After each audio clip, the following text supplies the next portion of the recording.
Hey, what's up? There's gonna be an update maintenance on BarbarQ tomorrow, January 17, 2018, from 6 AM to 11 AM UTC. Now, within this time period, you can't log in to your account until the latest patch is applied. So, let's get to the interesting stuff. Now, there's going to be a new character, the Freak Wizard Sasatta. They kind of describe the Freak Wizard Sasatta as he can blow bubbles and wrap himself inside bubbles.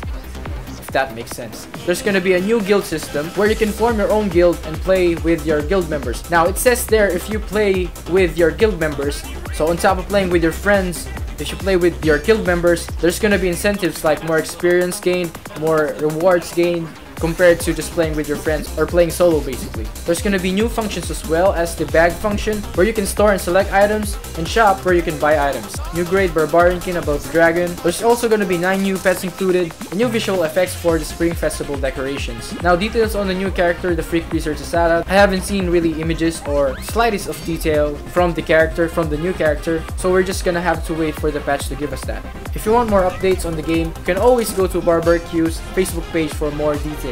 Now I've been playing more of BarbarQ lately. I've been diving into it a bit deep. I'm currently on Silver 3, going to Gold. At first, it was really easy to win. I just climbed my way through the rankings. As I progress, there's a point where it gets hard, just like that. The players you come across with, especially if your rank goes higher and higher, you're gonna find players are really strategizing the way they play the game. So keep that in mind. If you find the game really easy, yes, it's gonna be easy on the start, but as you progress, it's really gonna get steep. So that's basically it for the update. If you want to play with me, I'll leave the details in the description, and yeah, we can have some fun in BarbarQ.io. Now with that said, again, I'll see you in the next video.